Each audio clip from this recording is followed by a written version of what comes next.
Hoy vamos a estudiar un tema de preparación para la venida del Señor. ¿A cuánto les gustaría estar preparados para cuando Cristo venga? Entonces dispongámonos a estudiar el tema titulado Ovejas y cabritos. ¿De qué lado me colocará el pastor? Abramos la Biblia en Mateo 25, versículos 31 al 46. Mateo 25, versículos 31 al 46.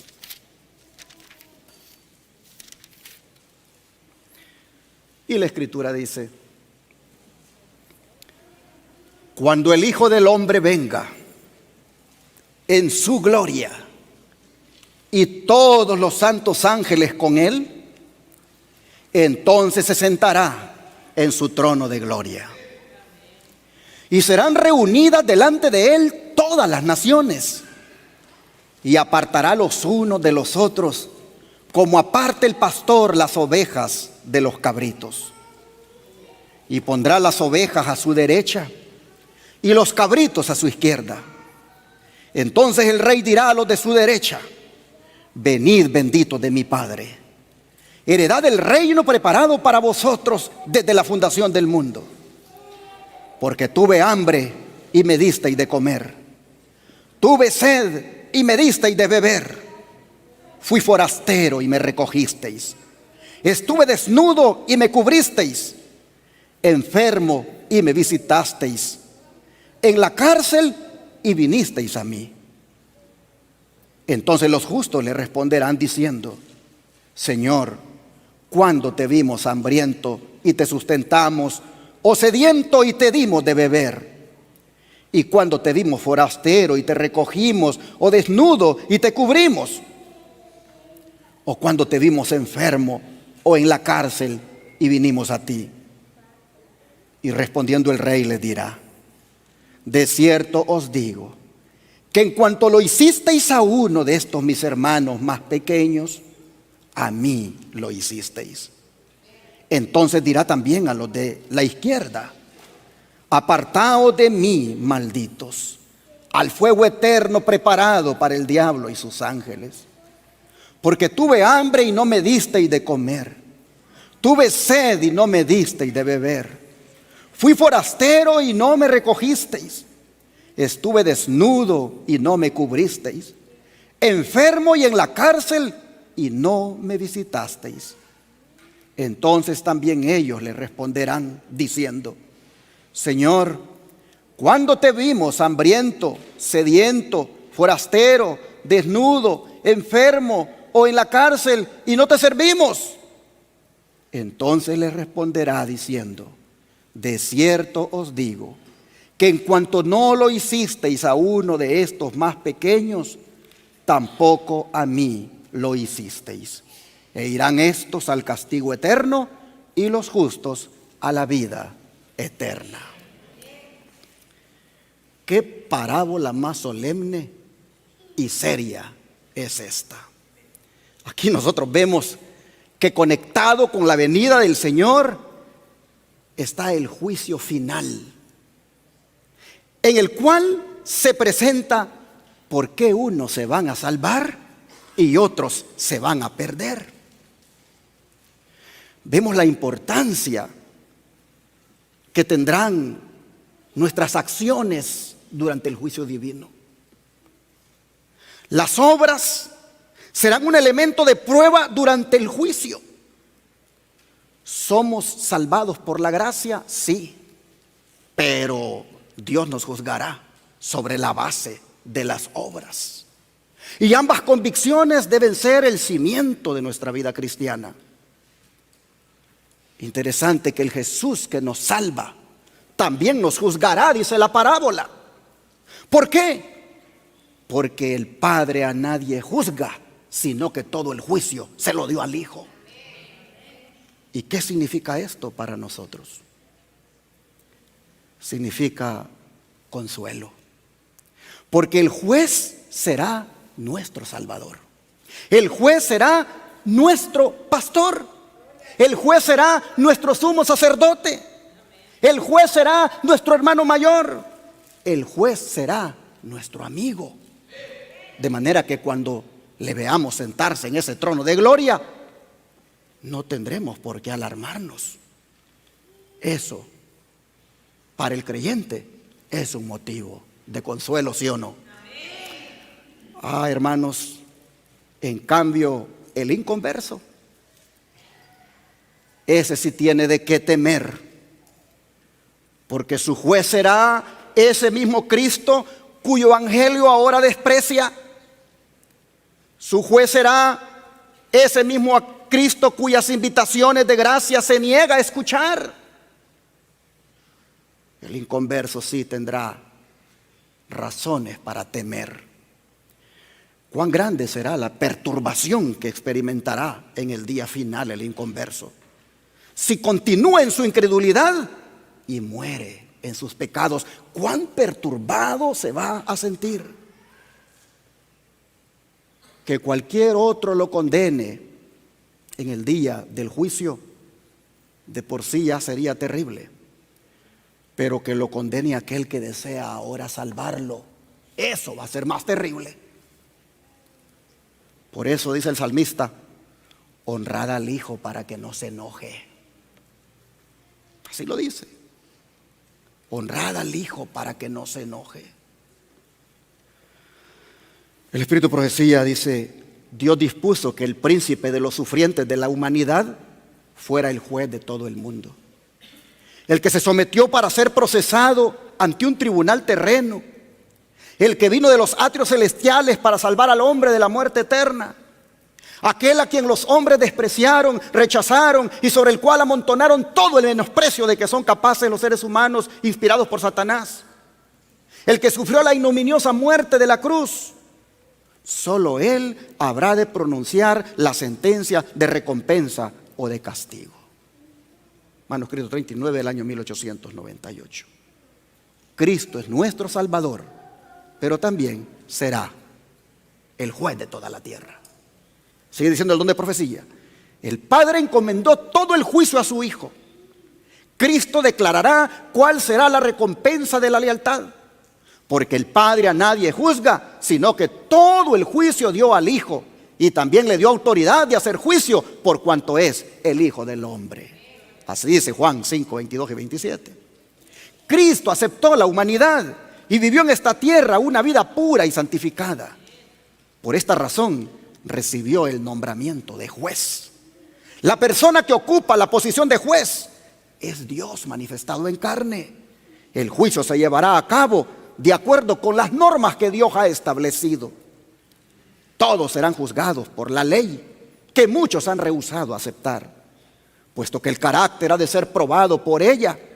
Cada persona encontrará el lugar que le corresponde en una de dos clases: o demostrará ser santo al Señor mediante la obediencia de su ley, o exhibirá las manchas del pecado debidas a la transgresión.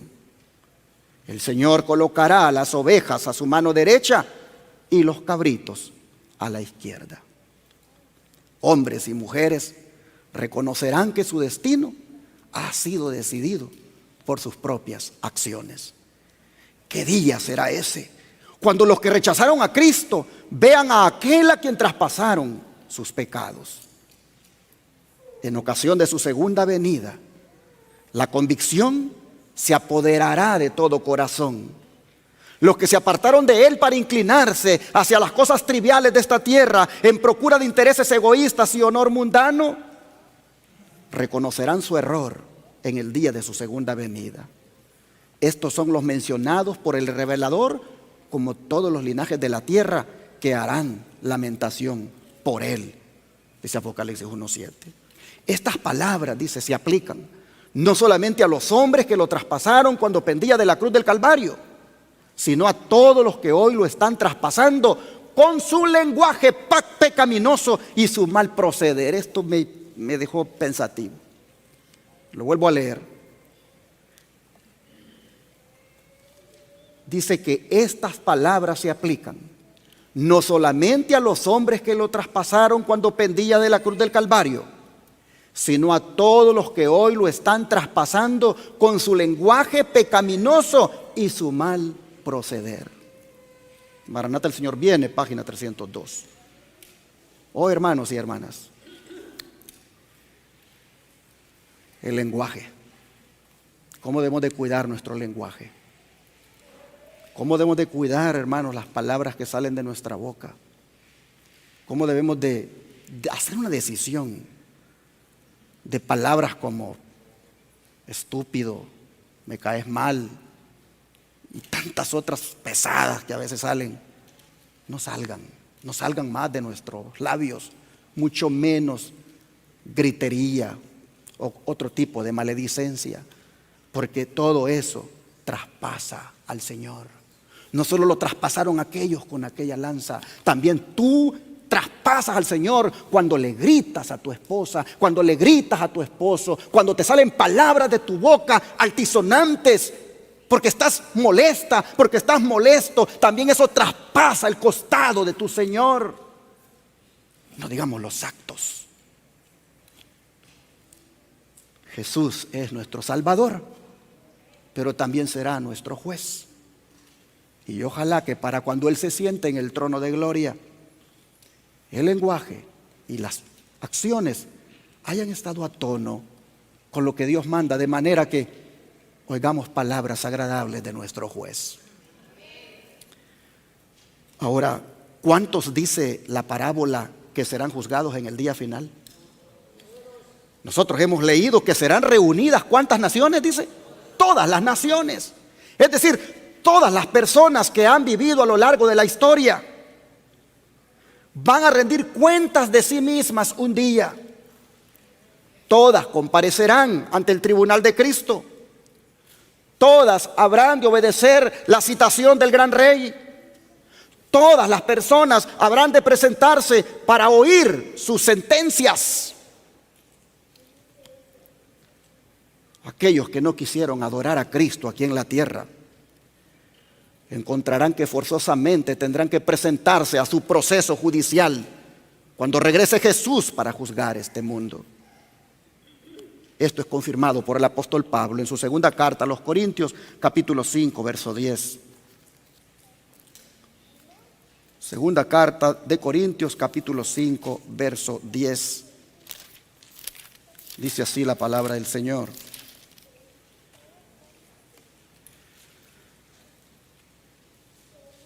Porque es necesario que todos nosotros comparezcamos ante el tribunal de Cristo, para que cada uno reciba según lo que haya hecho mientras estaba en el cuerpo, sea bueno o sea malo. El tribunal de Cristo. El tribunal de Cristo, hermanos y hermanas, es ese evento futuro, cuando como pueblo de Dios nos presentemos ante el Señor para que nuestras obras sean juzgadas y recompensadas. Por eso dice Pablo en el versículo 9 que él procuraba agradarle. Vean ustedes, dice, por tanto, dice, procuramos también, o ausentes o presentes, serle agradables. Oh, hermanos, Pablo sabía que él iba a estar ante el tribunal del Señor. Y por eso, dice, procuraba agradar a su Señor. Pablo sabía mientras estaba aquí en la tierra que su trabajo era agradar a su Señor, para que cuando compareciera ante el tribunal, siéndole agradable al Señor, él escuchara un veredicto a su favor. No todos los creyentes hoy se esfuerzan por agradar a su Señor. Sin embargo, todos los creyentes tendremos que comparecer ante Él, y ahora es el tiempo para prepararnos para esa cita. Escuchaba a una hermana dar testimonio el miércoles acá de cómo estuvo presente en ese juicio que se hizo para con su familiar, y cómo ella tuvo una impresión allí bastante fuerte de las cosas, cómo se dan en los juicios que se celebran aquí en la tierra. Pues hermanos y hermanas, un día, dice Pablo, querrámoslo o no, todos nosotros compareceremos ante ese gran juicio divino, ante ese juez de toda la tierra, y todo allí saldrá a luz. Cuán importante es entonces proponernos como cristianos agradar a nuestro Señor con lo que hablamos, con lo que hacemos, con lo que pensamos, con todo lo que somos. Oh, hermanos, en ese gran día, cuando todos comparezcamos ante el tribunal, se va a revelar la clase de personas que realmente éramos. Se va a revelar verdaderamente la clase de personas que realmente somos.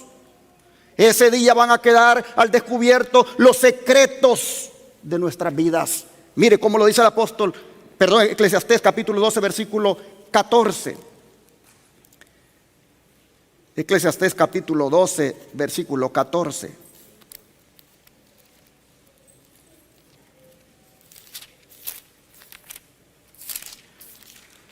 La Escritura dice lo siguiente, Eclesiastés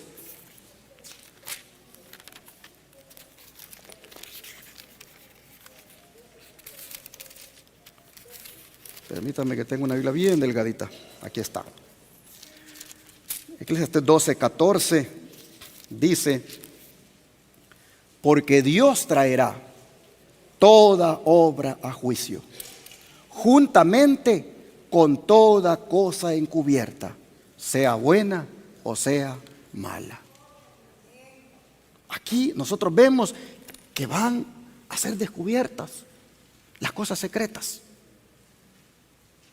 que hayamos hecho.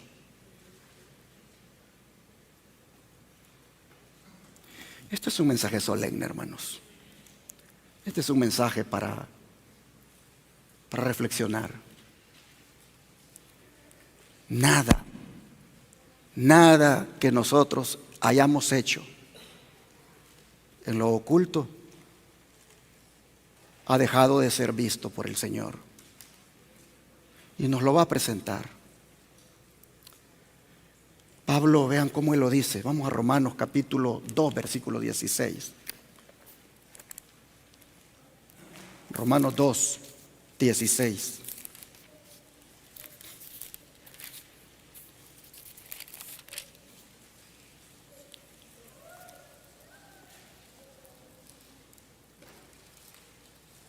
En el día en que Dios juzgará por Jesucristo los secretos de ¿quiénes? De los hombres conforme a mi evangelio. Los secretos de los hombres. ¿Qué cosas haces que tus padres no saben que haces? ¿Qué cosas haces que tu esposa no sabe que haces? ¿Qué cosas haces que tu esposo no sabe que haces? El juez de toda la tierra revelará lo que tú dices llamar secretos. Miren 1 Corintios 4:5, como lo dice ahora. 1 Corintios 4:5.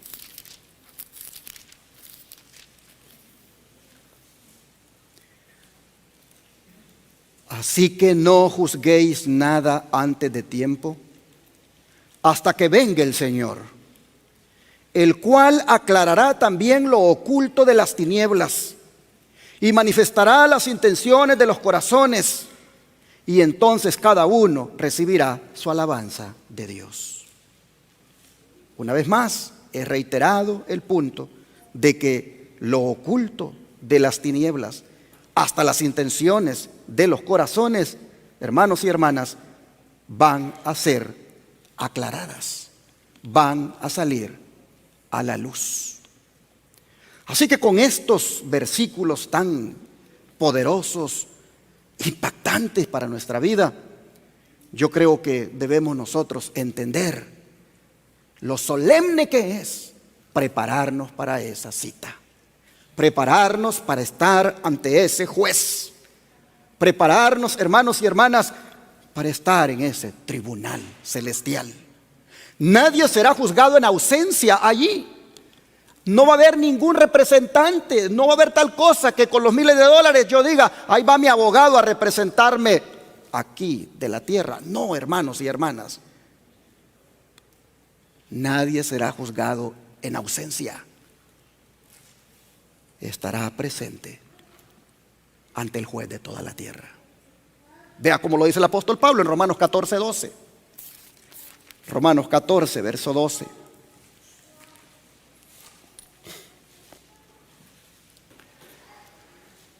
De manera que cada uno de nosotros dará a Dios cuenta de sí. ¿Será a través de un representante, hermanos y hermanas? No. Cada uno de nosotros dará cuenta a Dios de sí.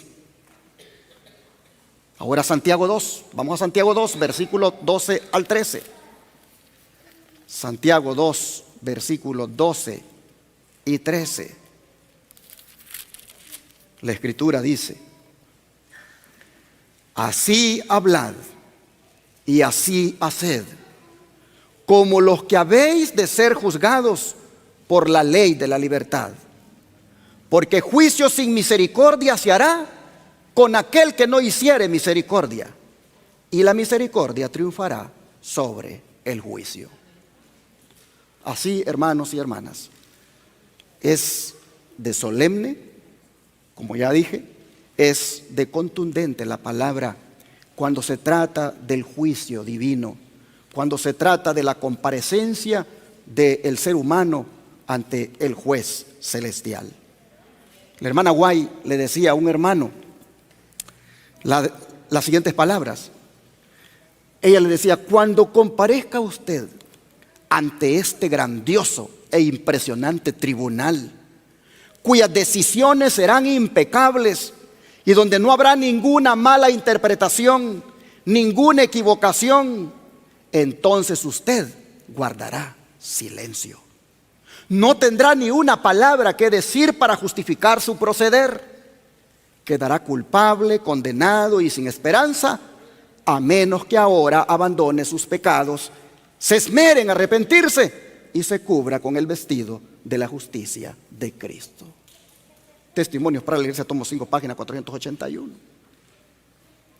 Este hermano lo habían reprendido en la iglesia porque él no se había portado bien.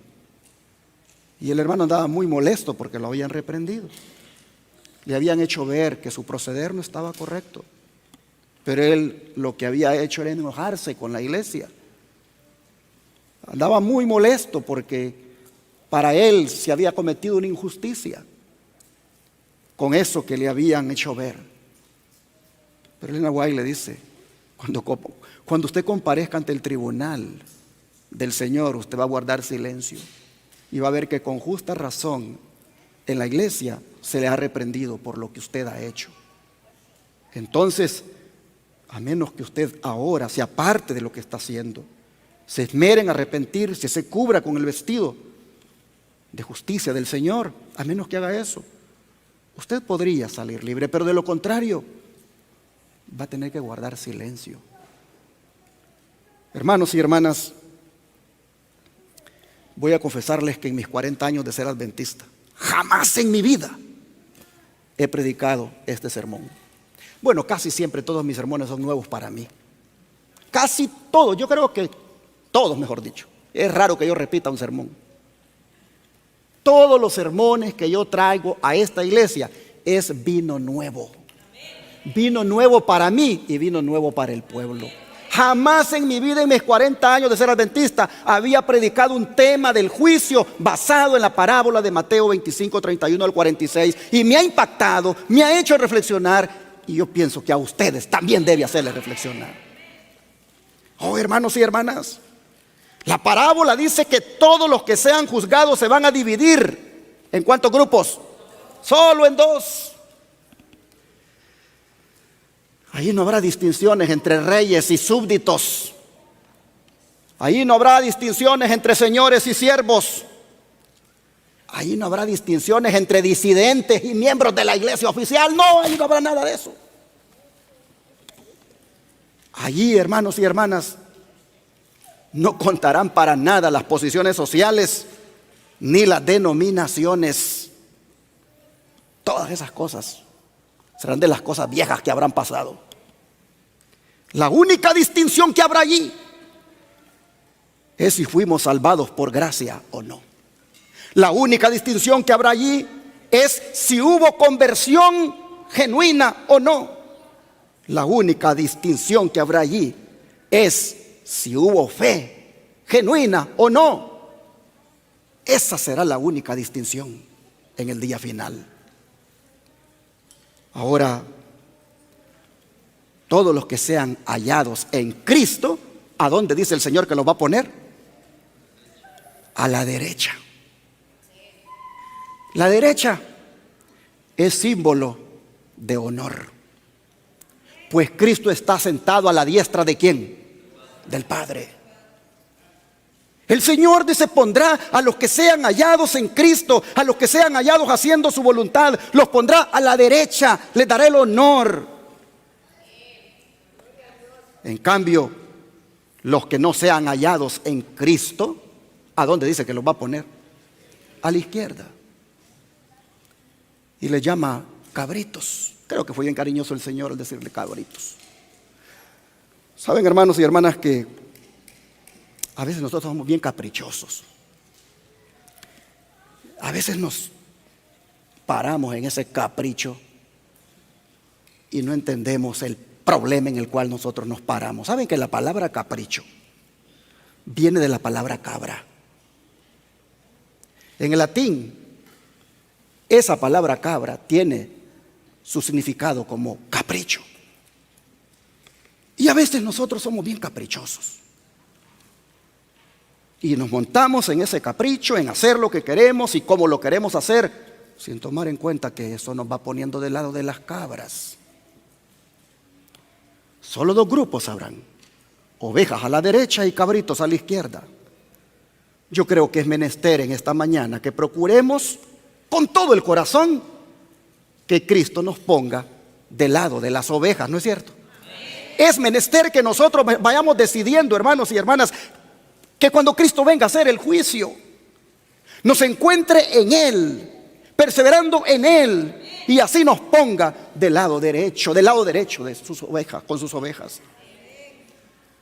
Pero volviendo al tema de las obras, es interesante que las obras van a ser los testigos que se van a llamar para declarar. Las obras serán llamadas a prestar declaración, y especialmente las obras de caridad. Porque la cuestión a determinar allí, en ese juicio, será no lo que dijimos, sino ¿qué cosa? Lo que hicimos. La cuestión a determinar allí será no lo que profesamos, sino lo que practicamos. Porque una fe sin obras, ¿qué cosa dice el apóstol Santiago? Es muerta. Vamos a leerlo. Santiago capítulo 2, versículo 14 al 26. Santiago 2, versículo 14 al 26. Bueno, ya estábamos aquí, solo es cuestión de seguir leyendo. Dice los versículos 14 al 26 lo siguiente: hermanos míos, ¿de qué aprovechará si alguno dice que tiene fe y no tiene obras? ¿Podrá la fe salvarle? Y si un hermano o una hermana están desnudos y tienen necesidad del mantenimiento de cada día, y alguno de vosotros les dice: id en paz, calentaos y saciaos, pero no les dais las cosas que son necesarias para el cuerpo, ¿de qué aprovecha? Así también la fe, si no tiene obras, es muerta en sí misma. Pero alguno dirá: tú tienes fe y yo tengo obras. Muéstrame tu fe sin tus obras y yo te mostraré mi fe por mis obras. Tú crees que Dios es uno, bien haces. También los demonios creen y tiemblan. Mas ¿quieres saber, hombre vano, que la fe sin obras es muerta? ¿No fue justificado por las obras Abraham nuestro padre cuando ofreció a su hijo Isaac sobre el altar?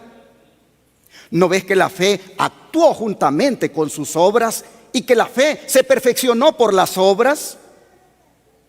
Y se cumplió las escrituras que dicen: Abraham creyó a Dios y le fue contado por justicia y fue llamado amigo de Dios. Vosotros veis pues que el hombre es justificado por las obras y no solamente por la fe. Asimismo también Rahab, la ramera, ¿No fue justificada por obras cuando recibió a los mensajeros y los envió por otro camino? Porque como el cuerpo sin espíritu está muerto, así también la fe sin obras está muerta.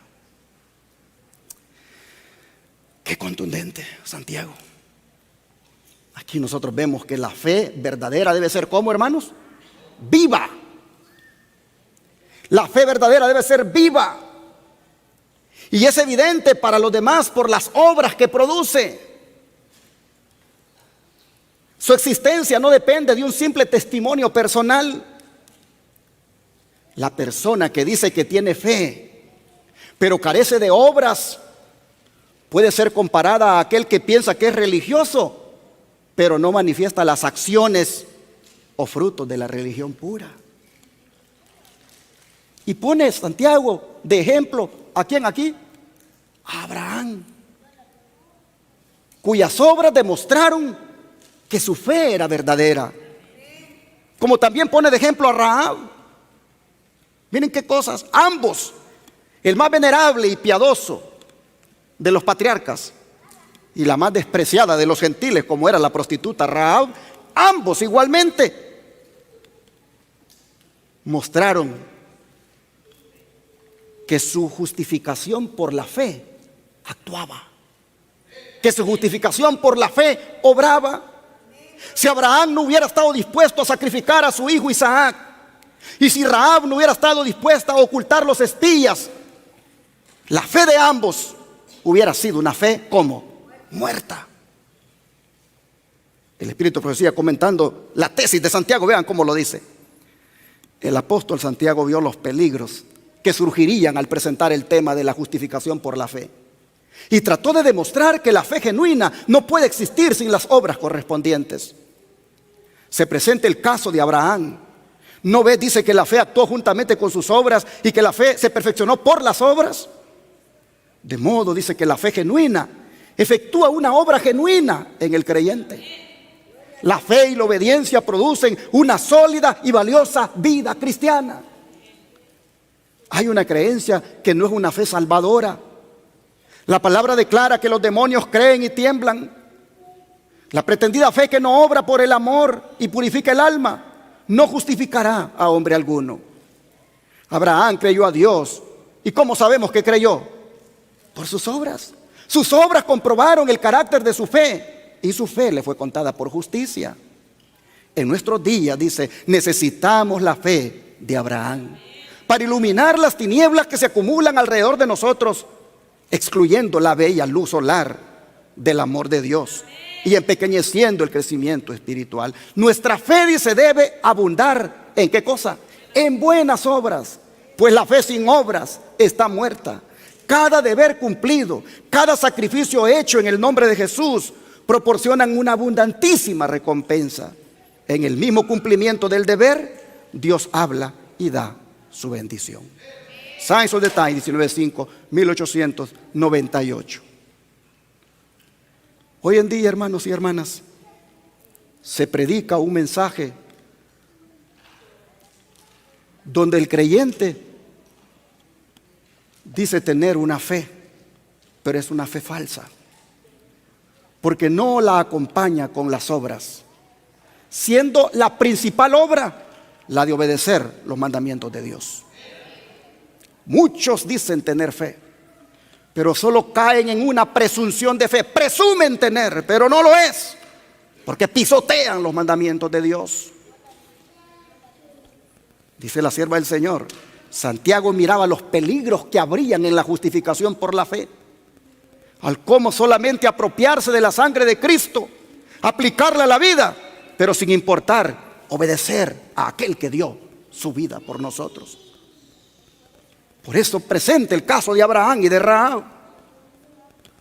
Oh, hermanos y hermanas, pero volviendo a la parábola de Mateo 25, llaman la atención los versículos 33 y 34. Vamos para allá, Mateo 25, versículos 33 y 34. Dice así la Escritura: y pondrá las ovejas a su derecha y los cabritos a su izquierda.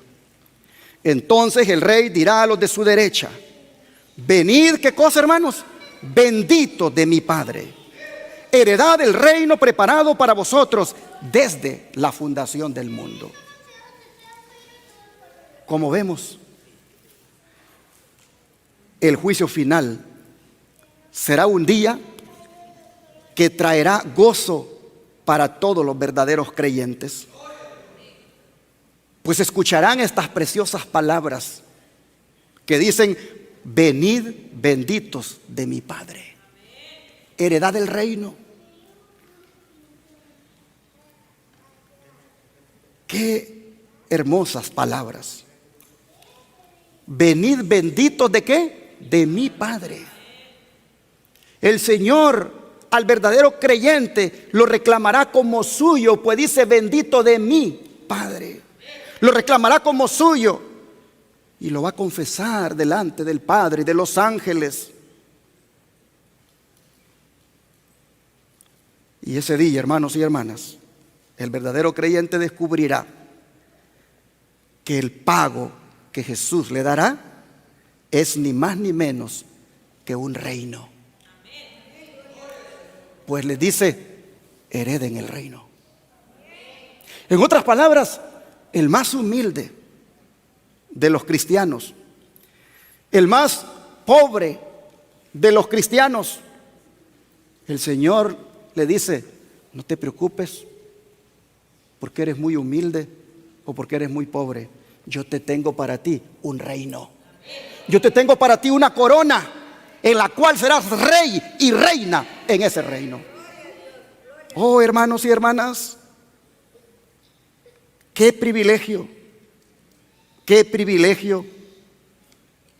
el que tendrá el verdadero creyente cuando recibe esa recompensa. Y aunque ya leímos nosotros la razón por la cual es que los recompensa, yo quiero que lo volvamos a leer, pero desde la óptica del don profético. Porque siempre el don profético, como una lupa, amplía lo que en la Escritura nosotros no alcanzamos a mirar. Así que vean lo que es revelado en cuanto al por qué el Señor recompensa a este verdadero creyente, a esta oveja que la pone a la derecha. Vean ustedes. Dice: cuando el Hijo del Hombre venga en su gloria y todos los santos ángeles con él, entonces se sentará sobre el trono de su gloria. Yo quisiera parar aquí para decir lo siguiente.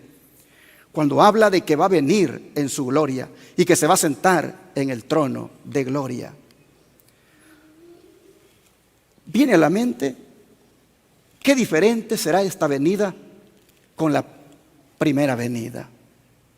En la primera venida no vino así con esa gloria, vino humilde, no tenía ni dónde recostar la cabeza, vino de una manera que no había parecer en él ni hermosura, dice el profeta Isaías.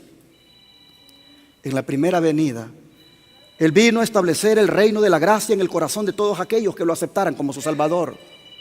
Pero ahora aparece en la gloria de su Padre, y se sienta en el trono de gloria. ¿Qué es gloria? Es esplendor, es algo brillante, es algo espectacular, es algo impresionante. Es una majestad de los cielos, la que se sienta allí para juzgar.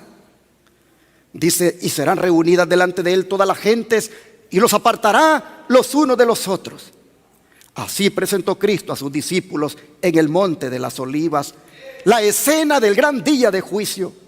Explicó que su decisión girará en derredor de un punto nada más.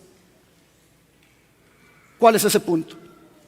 Cuando las naciones, dice, estén reunidas delante de él, habrá tan solo dos clases y su destino eterno quedará determinado por lo que hayan hecho o dejado de hacer. Miren, el destino eterno quedará determinado por lo que hayan hecho o dejado de hacer por él en la persona de los pobres y dolientes. En ese punto dice, se va a centrar la decisión. En ese punto va a girar la decisión. En lo que se haya hecho o se haya dejado de ¿qué? De hacer. Y esto está respaldado por la Escritura. Vamos a Santiago. Santiago capítulo 4, verso 17. Santiago capítulo 4, verso 17, dice: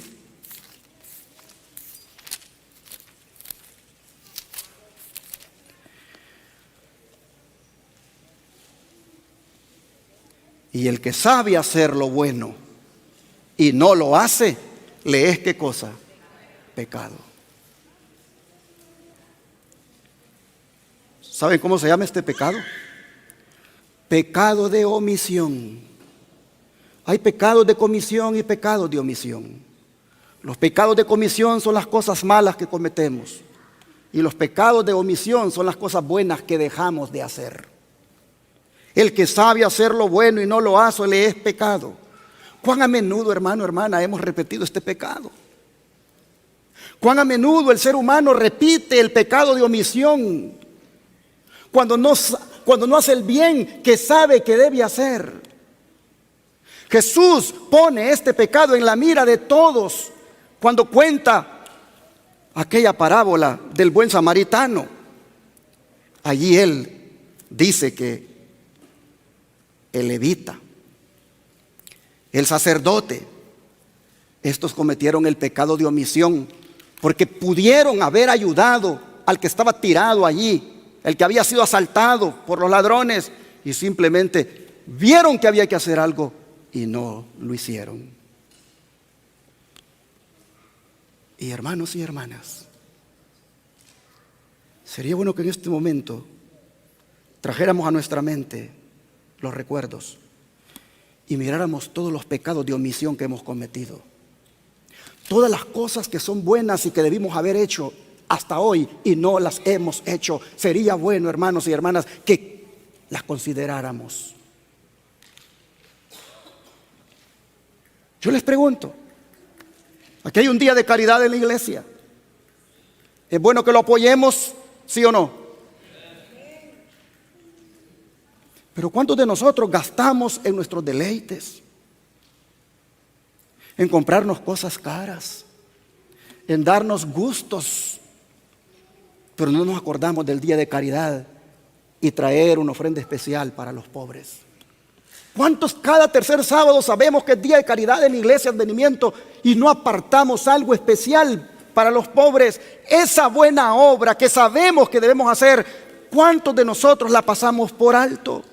Pregunto, ¿pasar por alto eso es pecado, sí o no? ¿Cuántos de nosotros sabemos que en Shepherd se necesitan recursos, se necesita mano de obra, se necesita voluntarios para atender a los enfermos, para construir, para que se compre? ¿Cuántos de nosotros, hermanos, lo sabemos, pero lo pasamos por alto? Agarramos el cheque, agarramos la plata, gastamos en esto y lo otro, y aquí y allá, nos deleitamos en muchas cosas de nosotros como familia, pero olvidamos esa obra. ¿Cuántos de nosotros sabemos que aquí hay un ministerio que se llama el Buen Samaritano, que también anda haciendo obras de caridad, ayudando a personas necesitadas, y sin embargo pasamos por alto que podríamos decir, hermano, ¿cuál es la siguiente obra que van a hacer para ver qué hago? Obra médica, misionera. Hermanos, hay tanto que hemos pasado por alto, pecados de omisión. ¿Cuántos sabemos que es bueno venir a los cultos los miércoles y salimos a tiempo del trabajo? Llegamos a la casa, bien podemos vestirnos y venirnos al culto, y simplemente sabemos que eso es bueno, pero mejor nos quedamos en la casa. ¿Cuántos de nosotros sabemos que los sábados de tarde es bueno venir al templo para, junto con los hermanos, tener ese otro servicio con los jóvenes y despedir el santo sábado? ¿Cuántos de nosotros sabemos que eso es bueno y sin embargo nos quedamos en la casa durmiendo los sábados en la tarde? ¿Cuántos de nosotros sabemos que es bueno testificar del Evangelio, testificar de Cristo, salir a hacer la obra, y sin embargo nunca lo hemos hecho y ni pensamos hacerlo? Lo que queremos hacer es como el católico que va a la misa de las 11 y luego no se vuelve a ver sino hasta el siguiente sábado. Oh, hermanos y hermanas, ¿cuánto hemos dejado de hacer? ¿Cuántos hemos, hermanos, sabido que hay un vecino que tal o cual persona le pasó una tragedia y debimos haber compartido y no lo hemos hecho? Pensamos que con dar el diezmo y la ofrenda, con eso es todo. No, hermanos. El diezmo y la ofrenda son del Señor. Lo que queda en tu bolsa es tuyo. De lo tuyo, dale al pobre. De lo tuyo, comparte con el pobre. Pero ¿cuántos hermanos y hermanas lo hemos sabido y hemos dejado de hacerlo? Pecados de omisión. Oh, yo creo que este día deberíamos orar. Deberíamos de orar para que Dios nos perdone por esto. ¿Cuántos de nosotros sabemos que hay que estudiar la Biblia? Y sin embargo no lo hacemos. Pasa toda la semana y no tomamos la Biblia. ¿Cuántos sabemos que deberíamos de orar? Y sin embargo no lo hacemos. ¿Cuántos sabemos que deberíamos de hablar a los hermanos, visitarlos, no para chismear, no para estar hablando cosas sin sentido, sino para orar con ellos? Y sin embargo no lo hacemos. ¿Cuántos sabemos que debemos venir al templo a adorar a Dios, a estar atentos y no para estar platicando? Y sin embargo venimos al templo a platicar. No nos importa la reverencia, no nos importa que ante el Señor debe callar delante de Él toda la tierra. Y sin embargo, hermanos, sabemos eso y no lo hacemos. Agarramos el teléfono y estamos ahí en las redes. Estamos en otra cosa. Oh, hermanos, pecados de omisión. Todo eso saldrá ante el juez de toda la tierra. Todo eso saldrá revelado. Cuán importante es, hermanos, que nos humillemos delante de Dios y reconozcamos ese pecado. Oh, hermanos, dice el Espíritu de Profecía en cuanto a esto de que las cabritas fueron puestas a la izquierda, pero las ovejas fueron puestas a la derecha. Dice el Espíritu de Profecía que en esto de las ovejas que fueron puestas a la derecha deberíamos de aprender lo siguiente. En aquel día, dice Cristo, no presenta a los hombres la gran obra que Él hizo para ellos al dar su vida por su redención, sino que presenta, ¿qué cosa? La obra fiel que hayan hecho ellos para Él. Vuelvo a leer esta parte. En aquel día Cristo no presenta a los hombres la gran obra que Él hizo para ellos al dar su vida por su redención, sino que presenta la obra fiel que hayan hecho ellos para Él. A los puestos a su diestra les dice: venid, benditos de mi Padre, heredad del reino preparado para vosotros desde la fundación del mundo. Porque tuve hambre y me disteis de comer, tuve sed y me disteis de beber, fui huésped y me recogisteis, desnudo y me cubristeis, enfermo y me visitasteis, estuve en la cárcel y vinisteis a mí. Pero es interesante y lo puse en amarillo, hermanos, porque me impresionó esto. Pero aquellos a quienes Cristo elogia no saben que le han estado sirviendo. A las preguntas que hacen, perplejos contestan. A las preguntas que hacen, perplejos, contesta el Señor: en cuanto lo hicisteis a uno de estos mis hermanos pequeñitos, a mí, ¿qué cosa? Lo hicisteis.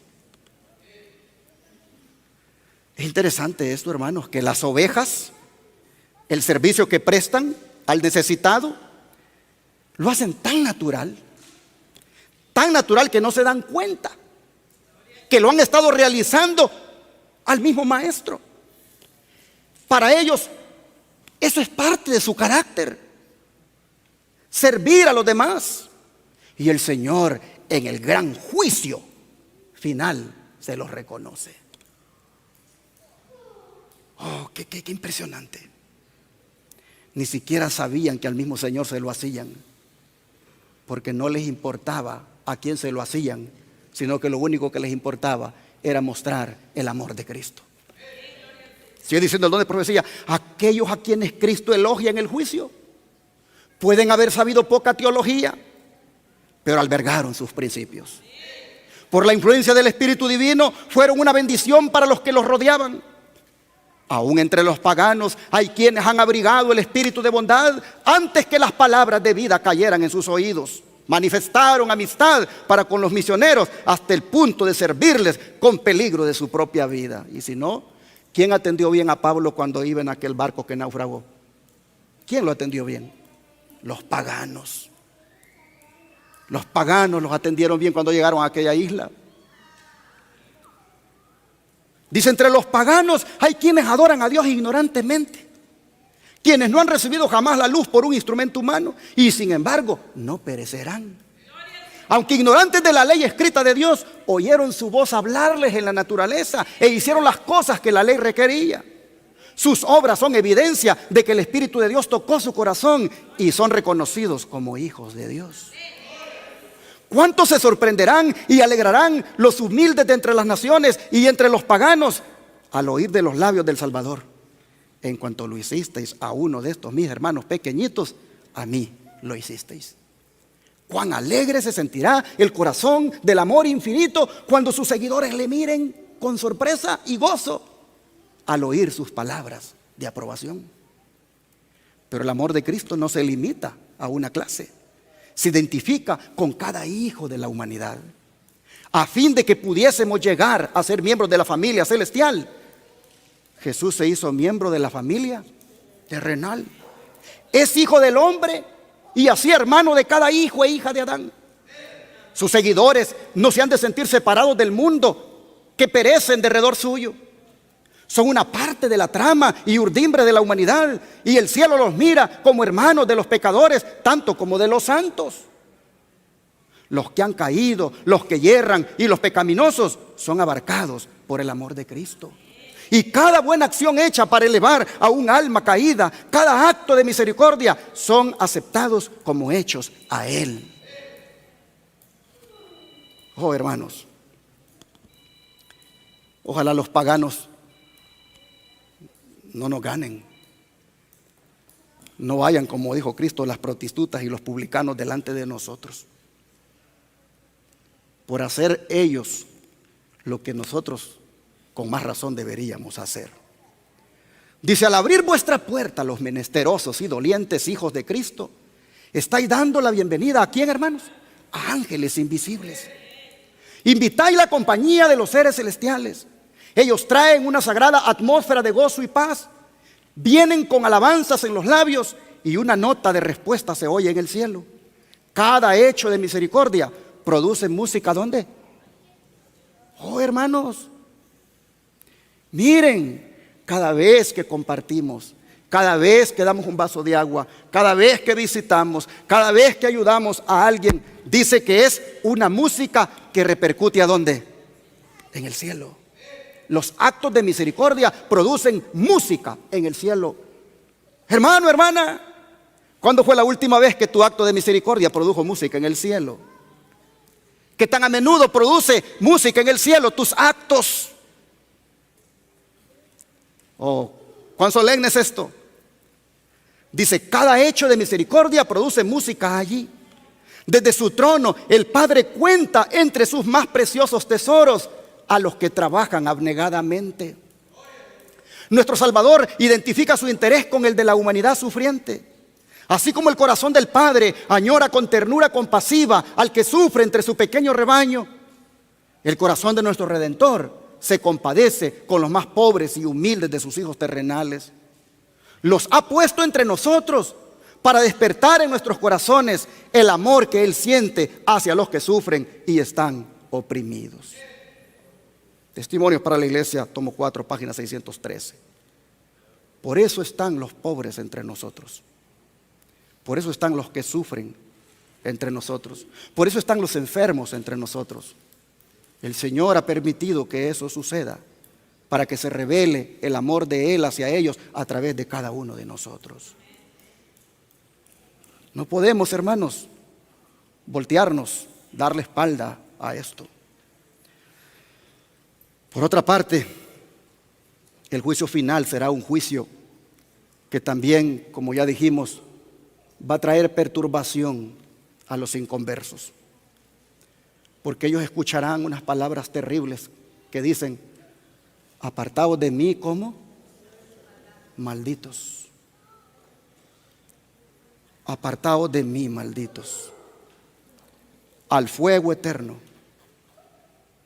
preparado para el diablo y sus ángeles. ¿Por qué malditos? Porque el que no alcanza la bendición, alcanza lo opuesto. Alcanza la maldición. Y nosotros vemos que la gran cabeza de la iglesia, o sea, Cristo, les dice: ustedes son malditos. Han alcanzado la maldición. Sembraron para su carne y de su carne van a cegar corrupción. Oh, hermanos, no quisieron escuchar al Señor cuando les dijo: vengan a mí y yo les haré descansar. Así que van a escuchar ahora decirle: apartaos de mí al fuego eterno. No quisieron cargar con su cruz, así que no tendrán lugar en su reino. De manera, hermanos y hermanas, que el juicio final sacará a luz el carácter tanto de los perdidos como de los salvos. Los que están a su mano derecha, las ovejas de Cristo, ellos quedarán felizmente con Cristo. Se maravillarán de las cosas hermosas que el Señor ha preparado para ellos. Y se gozarán al escuchar el elogio del Señor. En cambio, los que estén a la mano izquierda, que no puede decir el Señor: bendito de mi Padre, porque no le pertenecen, esos tristemente, hermanos, siguen ciegos. Siguen ciegos porque todavía preguntan: ¿y cuándo? ¿Cuándo estuviste así y así y así y que no te servimos? ¿Cuándo te vimos y no te servimos? Ciegos toda la vida a las necesidades del prójimo, y seguirán ciegos en el día del juicio final, pues no mirarán que eso fue un error tan grande que cometieron. Es algo que debemos poner en el corazón. Es algo que debemos poner a reflexionar en nuestra vida. El don profético dice: los que estén a la izquierda de Cristo, los que le han descuidado en la persona de los pobres y dolientes, fueron inconscientes de su culpabilidad. Satanás los cegó. No percibieron lo que debían a sus hermanos. Estuvieron absortos en sí mismos y no se preocuparon por las necesidades de los demás. ¿Cómo se le llama a este tipo de personas? Egoístas. Solo pensaron en ellos. A los ricos Dios les dio riquezas para que aliviasen y consolasen a sus hijos dolientes, pero con demasiada frecuencia son indiferentes a las necesidades ajenas. Se creen superiores a sus hermanos pobres. No se ponen en el lugar del indigente. No comprenden las tentaciones y luchas del pobre, y la misericordia muere en su corazón. En costosas moradas y magníficas iglesias, los ricos se encierran lejos de los pobres, gastan en satisfacer el orgullo y el egoísmo los medios que Dios les dio para beneficiar a los menesterosos. Los pobres quedan despojados diariamente de la educación que debieran tener concerniente a las tiernas compasiones de Dios, porque Él hizo amplia provisión para que fuesen confortados con las cosas necesarias para la vida. Están obligados a sentir la pobreza que estrecha la vida, y con frecuencia se sienten tentados a ser envidiosos, celosos y llenos de malas sospechas. Los que han sufrido por su cuenta la presión de la necesidad tratan con demasiada frecuencia a los pobres de una manera despreciativa y les hacen sentir que los consideran indigentes. Pero Cristo lo contempla todo y dice: yo fui quien tuvo hambre. Yo fui quien tuvo sed. Yo fui quien anduvo como extraño. Yo fui el enfermo. Yo estuve en la cárcel. Mientras estabais banqueteando en vuestras mesas abundantemente provistas, yo sufría de hambre en el tugurio o en la calle. Oh, hermanos, ¿cuántas veces hemos orado por la comida que tenemos en la mesa? Y decimos: Señor, gracias por estos alimentos. Gracias porque has provisto de trabajo. Gracias porque has provisto de dinero y no nos ha faltado nada. Pero no decimos allí: pero te pido por aquel que no tiene. Te pido por aquel que no ha sido bendecido como yo. Te pido por aquel a quien yo tampoco he tenido la oportunidad de conocer para ayudarlo. Te pido que a él lo bendigas también.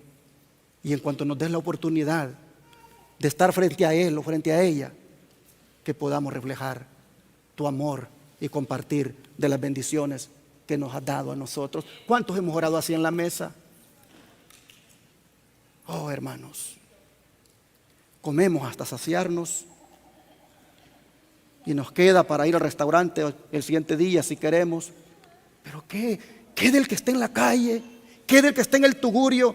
¿Qué del que está allá sin comer?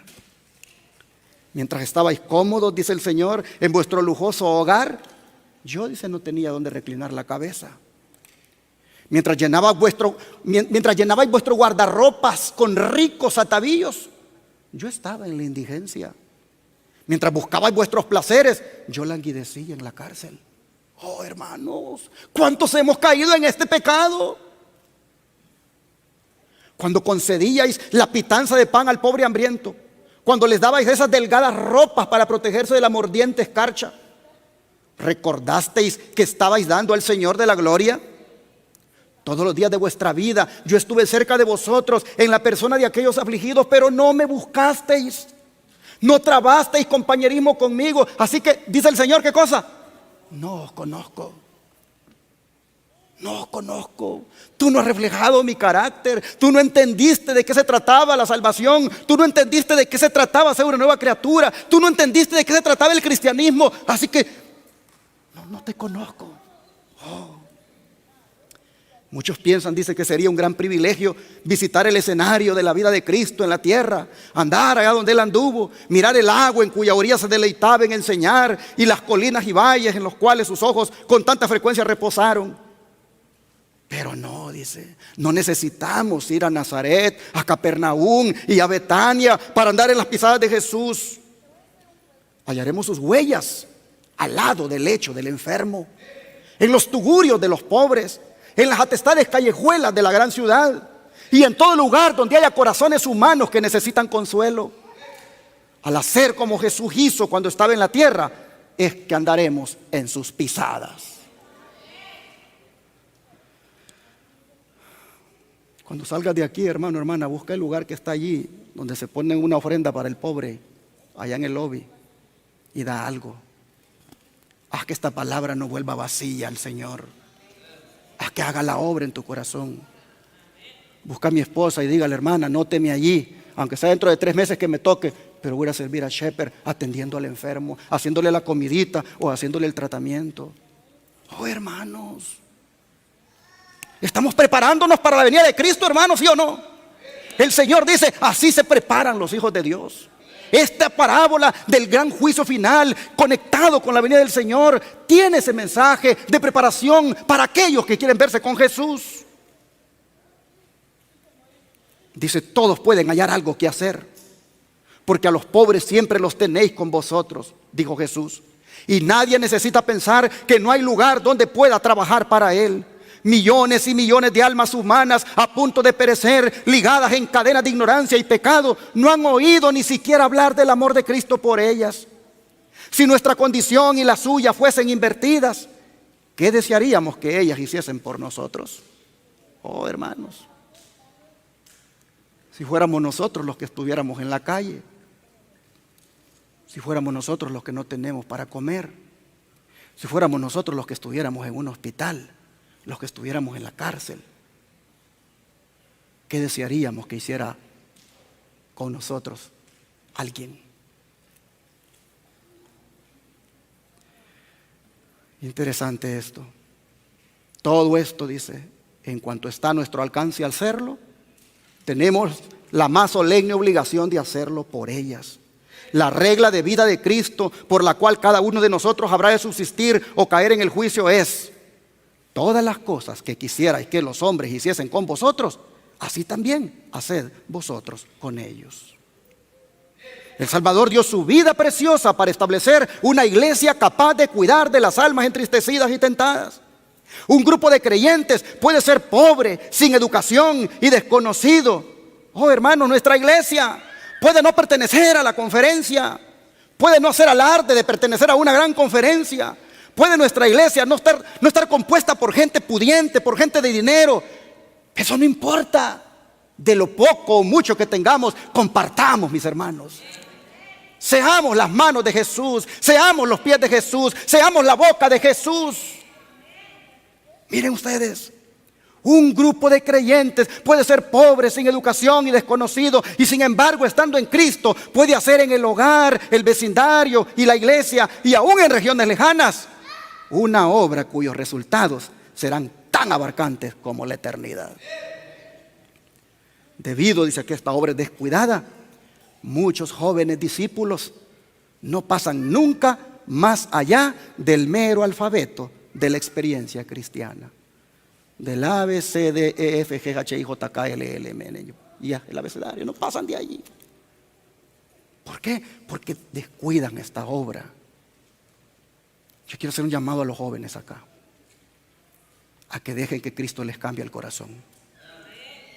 Y no solamente den el diezmo y la ofrenda, de lo que Dios les ha dado, aparten algo para compartir con el necesitado.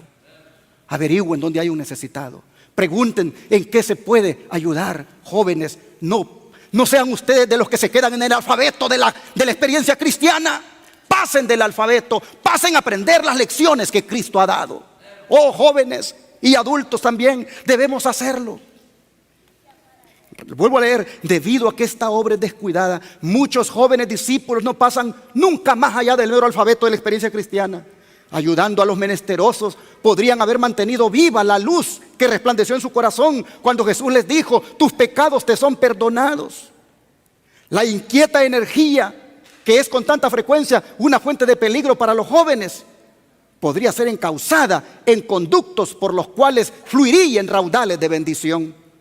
Se olvidarían del yo en el trabajo ferviente destinado a hacer bien a otros. Los que sirvan a otros serán servidos por el príncipe de los pastores. ¿Cuántos queremos que el príncipe de los pastores nos sirva, hermanos? Sirvamos a otros aquí, porque sirviendo a otros aquí le estamos sirviendo a Él. Dice: los que sirvan a otros serán servidos por el príncipe de los pastores. Ellos mismos beberán el agua de vida y serán satisfechos. No desearán diversiones excitantes o algún cambio en su vida. El gran tema de su interés será cómo salvar las almas que están a punto de perecer. El trato social será provechoso. El amor del Redentor unirá los corazones. Deseado de todas las gentes, he leído ese capítulo que se llama A estos mis hermanos pequeñitos. No me acuerdo qué número es el capítulo, pero ahí se llama. De allí he extraído todas estas citas. Hermanos y hermanas, yo sé que ya es tarde, pero no vamos a dejar a Dios con la palabra en su boca. Lo que Él tenía que decir, que lo diga a su pueblo.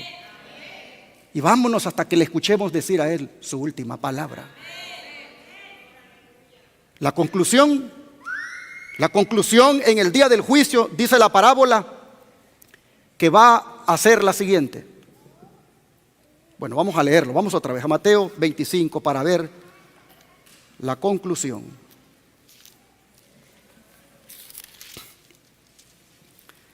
Y vamos a leer el versículo 46.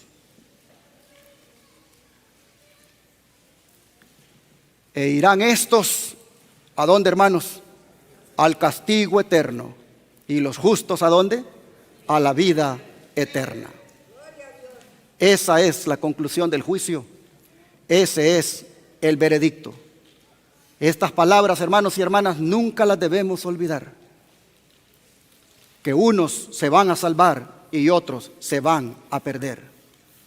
Las cabras o los impíos irán al castigo eterno y las ovejas o los justos irán a la vida eterna. El don profético lo dice: pero si dejares de librar los que son tomados para la muerte y los que son llevados al degolladero, si dijeres: ciertamente no lo supe, ¿no lo entenderá el que pesa los corazones? El que mira por tu alma, Él lo conocerá y dará al hombre según sus obras. En el gran día del juicio, los que no hayan trabajado para Cristo, que hayan ido a la deriva pensando en sí mismos y cuidando de sí mismos, serán puestos por el juez de toda la tierra con aquellos que hicieron lo malo y van a recibir, por lo tanto, ¿qué cosa? La misma condenación. Y así, hermanos y hermanas, hemos visto En la parábola de las ovejas y los cabritos, ¿por qué unos se van a salvar y otros se van a perder? Las ovejas se van a salvar porque la gracia los capacitó para hacer el bien. Las ovejas se van a salvar porque la gracia les salvó para hacer el bien. Y cuando tuvieron la oportunidad de hacerlo, lo hicieron inmediatamente. Lo hicieron, hermanos, sin mirar a quién, sin importarles a quién se lo hacían. Por eso que se sorprenden cuando Jesús les dice: a mí lo hicisteis. Porque a ellos no les importaba a quién se lo estaban haciendo, solo lo hacían por amor. Ellos se deleitaban en hacer las obras que Dios preparó de antemano para que anduvieran en ellas.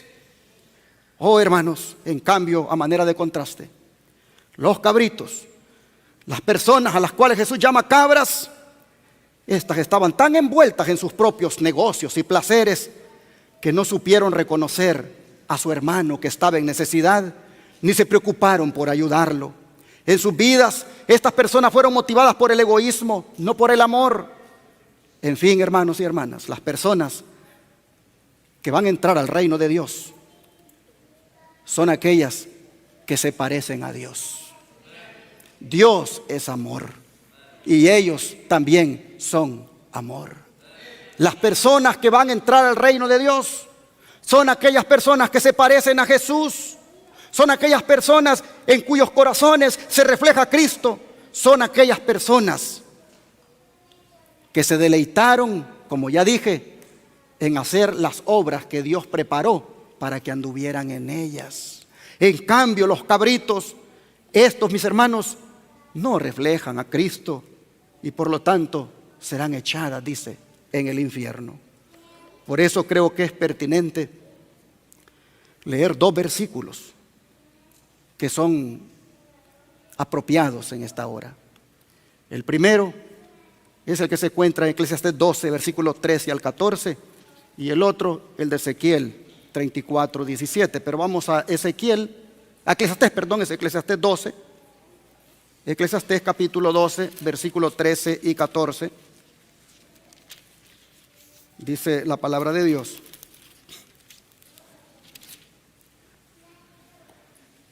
el fin de todo el discurso oído es este: teme a Dios y ¿qué cosa? Y guarda sus mandamientos, porque esto es el todo del hombre. Porque Dios traerá toda obra a juicio, juntamente con toda cosa encubierta, sea buena o sea mala. Y Ezequiel 34, verso 17, vean cómo lo dice. Ezequiel 34, verso 17.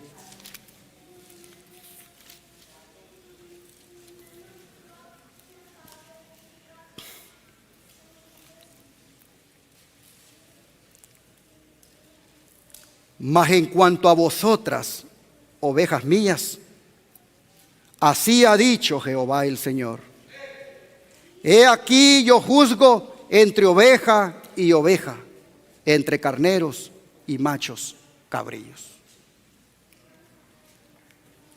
Hermanos y hermanas, examinémonos esta mañana y preguntémonos: ¿de qué lado me colocará el pastor en el gran día del juicio final? Preguntémonos, hermanos, concienzudamente: ¿de qué lado me pondrá el pastor? ¿A la derecha o a la izquierda? Ojalá que esta mañana nadie descanse hasta que encuentre la respuesta satisfactoria a esta pregunta. Les pregunto: ¿a cuánto de verdad les gustaría estar a la derecha de nuestro Señor? Si no quieres eso, hermano, hermana, ya sabes lo que te va a tocar. No juegues con tu salvación. No juegues con tu vida. No juegues a la iglesia. No pierdas tu tiempo. Agarra en serio las cosas del Señor. Haz la obra que el Señor quiere que hagas. Oh, hermanos y hermanas, es mi deseo y oración esta mañana que con este mensaje salgamos preparados para la segunda venida de Cristo. Porque la parábola es contada para preparar a un pueblo para la venida del Señor. Que Dios les bendiga y que anhelemos quedar al lado derecho de nuestro pastor como ovejas salvadas para siempre. Dios bendiga su palabra. Qué pregunta más seria la que hace ese himno que acabamos de cantar. Que si nos hallamos listos para el tribunal, que si nos hallamos listos para el gran fallo, que si nos hallamos listos para ver dónde el Señor nos va a colocar, si a la derecha o a la izquierda, si como ovejas o cabritos. Siendo sinceros, creo que no estamos listos. Pero podemos alistarnos, ¿sí o no? Podemos alistarnos. Podemos cambiar la rutina. Podemos cambiar la manera de cómo llevamos la vida cristiana. Podemos hacer las cosas que el Señor ha mandado. De manera que de rodillas, yo quisiera preguntar, ¿a cuánto le gustaría que el Señor les ayude para estar listos? Pues vamos a caer de rodillas ante el gran juez de toda la tierra.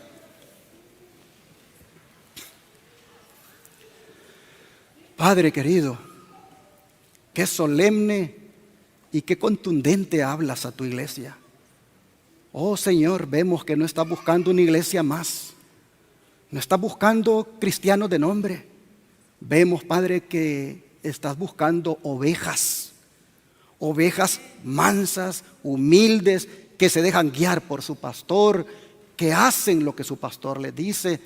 Oh Padre, esta mañana nosotros hemos mirado que estamos lejos, que si el tribunal tuviera lugar ahora, oh Señor, con toda seguridad, estaríamos del lado izquierdo, donde estarían los cabritos. Y viendo que eso es algo, Padre, que no podemos jugar con eso, que no podemos solamente saberlo y pasar por esa experiencia donde oigamos que seremos malditos. No, Padre, hoy esta mañana nosotros te decimos, perdónanos. Perdónanos por las veces que hemos cometido pecados de omisión, por las veces que hemos dejado de hacer lo bueno. Perdónanos por las veces que no hemos sido esas personas que atienden al necesitado, que ayudan a aquel que sufre. Perdónanos, Señor. Perdona nuestro egoísmo. Perdónanos, Padre, las veces que hemos sido fríos ante la necesidad de otro. Oh Señor, hoy te rogamos que no solamente nos perdones, sino que también nos cambies el corazón, para que sea un corazón tierno, un corazón que ame, un corazón solidario, un corazón lleno de amor, un corazón lleno de caridad, un corazón que pueda reflejar el amor tuyo. Oh Señor, en esta hora, aquí de rodillas te decimos, cámbianos, transfórmanos y haznos como ovejas listas para ser apartadas en el gran juicio final del lado derecho tuyo. Gracias, Padre, por hablarnos, por prepararnos de esta manera para tu segunda venida. Ayuda, Señor, a mi hermano, a mi hermana aquí de rodillas a encarar seriamente su salvación, a encarar seriamente su vida y anhelar ser esa oveja que quedará a la derecha de su pastor para siempre. Padre, gracias. Pedimos tu ayuda en el nombre de Jesús. Amén.